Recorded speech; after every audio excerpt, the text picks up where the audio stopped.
A very good morning to all students and welcome to the online class of English.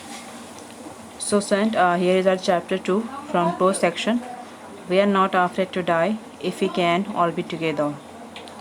As you know student, we had started this chapter in our previous lecture and today we will discuss remaining part.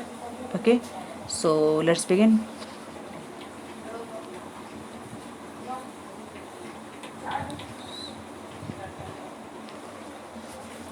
Frantic survival attempts. The narrator knew that the boat was flooding with water, but he dared not abandon the wheel. No investigation. Suddenly, Mary came and informed him that the boat was sinking.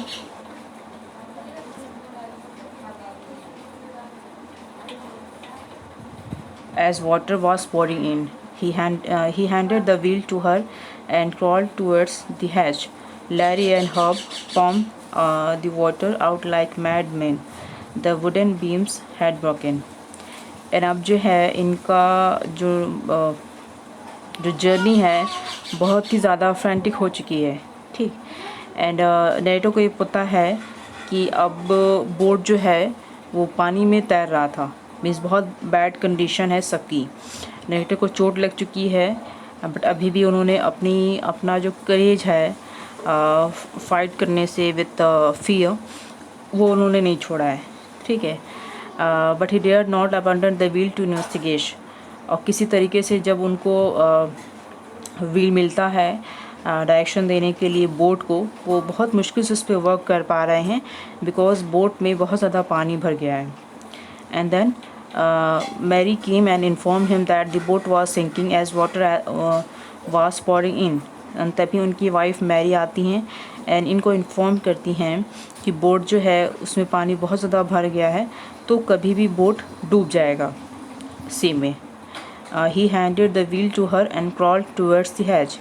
इसके बाद उन्होंने अपनी wife को wheel दिया कि अब वो direction करें बोट को, एंड वो धीमे धीमे खिसकते हुए वो हैच की तरफ गए। Larry and Hub pump the water out like madmen. And जो इनके क्रू मेंबर्स थे लैरी एंड हब, वो लोग पंपिंग कर रहे थे कि वाटर को किसी तरह से बाहर निकाला जाए बोट से। एंड इस वक्त वो बिल्कुल मैडमैन की तरह लग रहे हैं, बिल्कुल पागलों की तरह वो लग रहे हैं इस time. The wooden beams had broken. And जो वुडन बीम है वो भी टूट गया है बोट का। The whole starboard side had bulged inwards. Clothes, crockery, chart, tin and toys moved around noisily in water. And जितना भी चीज़ें हैं बोट के अंदर, क्लॉथ्स हैं, क्रॉकरी है, चार्ट है, टिन है, टॉयज़ है, वो सब पानी में इधर उधर बह रहे हैं और खूब आवाज़ आ रही है। The boat had been damage. He somehow manage to reach the children. Boat completely damage हो चुका है बट किसी भी तरह से नरेटर ने इसको मैनेज किया और अपने बच्चों तक पहुँचे। Sue had a big jump on her head, to which he did not pay much attention. He found a hammer, screws and canvas. सू के सर पे बहुत ज़्यादा चोट लगी हुई है, चोट लग गई है, वो टकरा गई थी बोट से। एंड बट अभी जो कंडीशन है उसमें वो अपना ये दर्द भूल चुकी हैं, ठीक। और नरेटर ने भी ज़्यादा ध्यान नहीं दिया। एंड वो किसी तरह से हैमर, स्क्रू और कैनवास को वहाँ से उठाए और वहाँ से आगे बढ़ गए। Somehow he managed to stretch the canvas and secure waterproof hatch covers across the gaping holes. Some water continued to come in, but most of it could be prevented from entering the boat. But this was not the end of their troubles. किसी तरह से narrator जो है वो manage कर रहे हैं canvas से, जिससे कि कैनवास एंड अपने वाटर प्रूफ को सिक्योर कर रहे हैं, जिससे कि और उसकी हेल्प से जो बोट में होल हो गया था ना उसको कवर करने की कोशिश की वाटर प्रूफ से एंड कैनवास से। और इस तरह से कुछ पानी तो अंदर आने से बच रहा था, मीन्स जो गैप हो गया था बोट के अंदर इसको कवर किया वाटर प्रूफ हैच और कैनवास से, बट अभी भी this was not the end of their troubles, अभी भी ख़तरा जो है वो बरकरार है।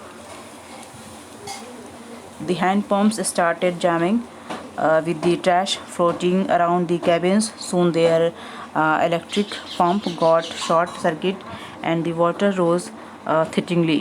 He found that their two spare hand pumps had been pulled away by currents along with the forestay sail, the jib, the lifeboats and the main anchor. इस तरह से जितनी भी चीज़ें हैं वो डैमेज होती जा रही हैं बोट की। जितनी भी इक्विपमेंट लेकर गए थे नरेटर अपनी सेफ्टी के लिए, या तो वो पानी में यहाँ वहाँ बह रहे हैं, कैबिन में ऑलमोस्ट वो फ्लोट कर रहे हैं, तैर रहे हैं, चूँकि इतना ज़्यादा पानी भर गया है बोट में कि कुछ भी समझ में नहीं आ रहा है। He manage to find another electric pump to drain out the water, and फिर भी अभी इन्होंने अपनी कोशिश जारी रखी है और उनको इलेक्ट्रिक पंप मिलता है दूसरा, जिसकी हेल्प से वो वाटर को ड्रेन करते हैं। The night was an endless bitterly cold routine of pumping, steering and working the radio. और ऐसा लगता था जैसे कि ये रात एंडलेस हो, मीन्स कभी इसका एंड नहीं होगा। बहुत ज़्यादा ठंड थी। Pumping, steering and working the radio. However, there was no response to their mayday calls as they were in a remote corner of the world. अब ये चूँकि इनका शिप था वो थोड़ा सा वर्ल्ड के कॉर्नर लेवल पर पहुँच गया था, सो उन्होंने मेडे कॉल वो होता है बच्चों कि जब कोई भी शिप प्रॉब्लम में आती है तो दूसरे शिप को हेल्प करते हैं, दूसरी शिप से हेल्प मांगने के लिए उनको अप्रोच करते हैं। That is called mayday call. ठीक, सो इतना ज़्यादा ये किनारे आ गए हैं कि वहाँ से भी कोई रिस्पॉन्स नहीं आ रहा है। Sue's head had swollen all alarmingly. She had two black eyes and a deep cut on her arm. सू के सर पे चोट है, सूजन आ गई है और उनकी आंखों में चोट लगी है, हाथ पे चोट लग गई है। She did not tell the narrator more of her injuries as she did not want to worry him when he was trying to save them all. But सू ने अपनी कोई भी परेशानी को अपने फादर से शेयर नहीं किया, बिकॉज़ वो और ज़्यादा उनको परेशान नहीं करना चाहती थी अपनी इंजरी के बारे में बता करके, बिकॉज़ उसको पता था कि फ़ादर जो है वो लगातार कोशिश कर रहे हैं, वो परेशान हैं कि कैसे इन सब की लाइफ को बचाया जाए।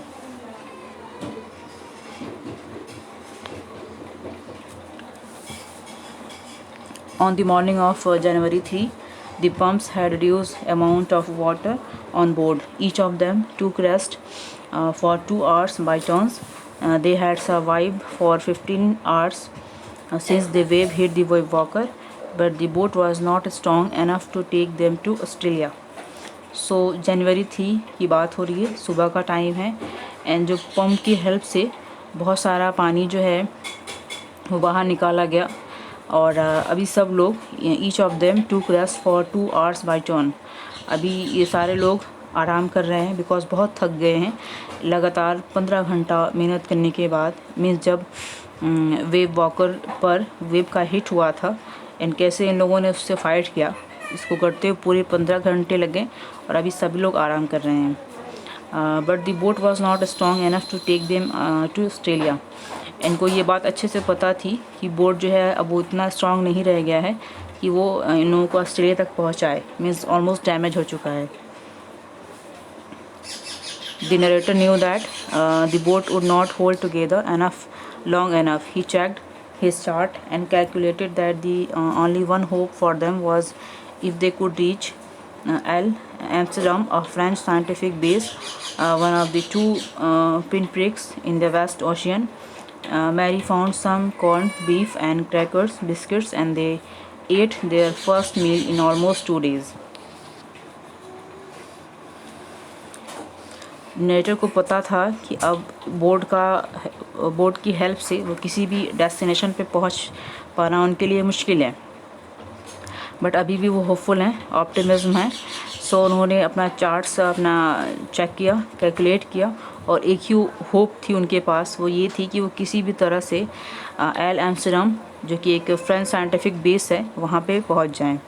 ठीक है, वन ऑफ द टू पेम्पियंस in the west ocean. Mary found some, and इसके बाद इसी प्लानिंग में भी हैं नरेटर, बिकॉज़ वो बहुत परेशान हैं। और उनकी वाइफ मैरी को कुछ क्रैकर्स, बिस्किट्स, ये सारी चीज़ें मिल जाती हैं। फिर वो सभी लोग ऑलमोस्ट 2 डेज़ के बाद थोड़ा सा मील खाते हैं, बिकॉज़ थक गए हैं, भूखे हैं, परेशान हैं।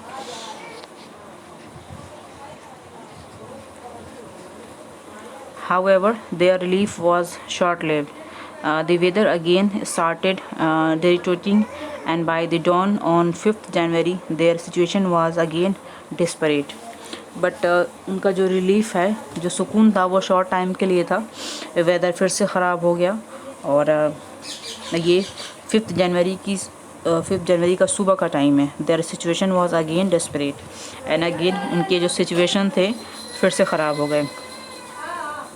The narrator went to comfort the children. He tried to assure them that they were going to make it. इसके बाद नरेटर जो है वो अपने बच्चों के पास गए, उनको ये फ़ील कराया, उनको ईज़ फ़ील कराया कि आप जो हैं आप सेफ़ हैं, मैं आपको ज़रूर बताऊंगा, मैं पूरी कोशिश कर रहा हूँ। We try to assure that they were going to make it. John said that they were not afraid of dying if they can all be together. इसके बाद इनके बेटे ने इसको कहा, जब इन्होंने अश्योर करने की कोशिश की कि वो पूरी ट्राई कर रहे हैं अपने बच्चों को बचाने के लिए, सो जॉन ने कहा कि उससे डर नहीं लगता है बिकॉज़ वो सब साथ में है। ठीक, उसे मरने से डर इसलिए नहीं लग रहा है बिकॉज़ वो सब एक साथ हैं। This gave the narrator hope and a reason to fight the sea. And इस वजह से नरेटर को और ज़्यादा होप आ गई, एक रीज़न मिल गया कि दोबारा से समुद्र से फ़ाइट किया जाए, लड़ा जाए। इट मीन्स फियर से लड़ा जाए। He tried his best to protect the weakened starboard side of the boat. And इसके बाद उन्होंने पूरी कोशिश की प्रोटेक्ट करने की, जो वीकेंड स्टार बोर्ड था, स्टार बोर्ड साइड था बोट का, उसको ठीक करने के लिए। However, later in the evening, as more water came into the boat, and शाम में as more water came into the boat, थोड़ा थोड़ा पानी फिर से अभी आ रहा है बोट में। they felt defeated again, और फिर से ये परेशान है बिकॉज एक तरफ से वो किसी तरह से पानी बाहर निकाल रहे हैं, दोबारा से फिर पानी अंदर हो जा रहा है, यही चीज़ें चल रही हैं अभी। on 6th January the weather improved. The narrator again tried to calculate their position while he was at work. Sue came to him and gave him a card. She had drawn caricatures of Mary and the narrator. और अब narrator फिर से परेशान है because फिर से water boat में आ रहा है एंड ये टाइम है 6 जनवरी का, जब वेदर थोड़ा सा इम्प्रूव हुआ है। एंड फिर से नरेटर ने दोबारा से कोशिश की ये पता करने की कि वो किस जगह पर है, calculate their position while he was at work. और अभी वो काम कर ही रहे थे तभी उनकी बेटी आई एंड उसने अपने फादर को एक कार्ड दिया जिसमें उसने एक कार्टून बनाया था अपने मम्मी और पापा की। The card said that she loved them both and hope for the best. इस कार्ड के थ्रू वो अपने पेरेंट्स को ये बताना चाहती थी कि वो अपने पेरेंट्स से बहुत प्यार करती है और उसको पूरी उम्मीद है कि वो लोग उसके बेस्ट पेरेंट्स हैं और हमेशा उनके वेलनेस के लिए ही रहते हैं। The narrator was filled with optimism, somehow they had to make it. Narrator एक तो अपने बेटे का स्टेटमेंट सुन के, जब उनके बेटे ने उनको बोला था कि वो नहीं डरता है, उसको मरने से डर इसलिए नहीं लग रहा है क्योंकि वो सबके साथ है, और बेटी ने इस तरह से एक मैसेज, एक कार्टून के थ्रू अपना होप दिखाया, अपना रिस्पेक्ट दिखाया अपने फादर को। सो वो और ज़्यादा होपफुल हो गए, ऑप्टिमिज्म हो गए। एंड बस अब उनको यही एक चीज़ मन में है कि वो कैसे भी इस सिचुएशन से फ़ाइट करें और सक्सेसफुली मूव करें। The narrator made several calculations using a spare compass, made some adjustments, and asked Larry to steer a course of 185 degrees. He said that if they were lucky, they would see the island at about 5 p.m. Dejected, he went down to his bunk and fell asleep. So narrator ने बहुत सारे calculation check किए और using a spare compass, made some adjustment and asked, और compass को adjust किया and asked Larry to steer a course of 185 degrees, and Larry को बोला कि 185 डिग्री तक स्टीयर को लेके जाना है किसी भी तरह. He said that if they were lucky they would see the island at about 5 p.m. और उन्होंने लैरी से बोला कि अगर वो खुशनसीब हुए सो वो सुबह 5 बजे तक एक अच्छे आइलैंड पर होंगे. Dejected he went down to his bunk and fell asleep. और ये कहने के बाद वो अपने बंक में गए और सो गए. It was about 6 p.m. when he woke up. And ये सुबह 6 बजे का टाइम था जब वो उठे. ही thought that they must have missed the island. And उनको लगता था कि शायद उन्होंने आइलैंड को मिस कर दिया, मीन्स वहाँ वो अपने डेस्टिनेशन पे नहीं पहुँचे. Just then John and Sue came to him and gave him a hug. तभी उनका बेटा और बेटी दोनों लोग आए और उनको हग किया एंड बोला कि his best daddy in the world, कि आप दुनिया के सबसे बेस्ट डैडी हैं. The narrator was confuse. Narrator को अभी समझ में नहीं आ रहा है कि क्या हो रहा है. Sue announce that the island was just in front of them. Then Sue ने कहा कि जो आइलैंड है बिल्कुल हमारे सामने है. He rushed out to the deck and saw the most beautiful island in the world. इसके बाद वो डेक से ऑलमोस्ट भागते हुए बाहर आए एंड उन्होंने देखा कि दुनिया का सबसे खूबसूरत आइलैंड उनके सामने है. It was the isle Amsterdam, a piece of volcanic rock with little vegetation. और इस सीन को देख के वो बहुत खुश हुए. आइलैंड को बहुत प्यार भरी नज़र से देख रहे हैं बिकॉज यहाँ पे पहुँचने के लिए उन्होंने इतनी सारे सेक्रीफाइस किए. सो अभी वो बहुत खुश हैं. When his feet touched land the next day, he thought of the cheerfulness and optimism of all the people on the boat, which made them pass through the worst stress. और जब उन्होंने इस ज़मीन पर अपना पैर रखा वो बहुत खुश थे. वो बिलीव नहीं कर पा रहे थे कि एक्चुअल में हो गया है. He thought of the cheerfulness and optimism of all the people on the boat, which made them pass through the worst stress. और वो उन सभी लोगों के बारे में सोच रहे हैं जो इस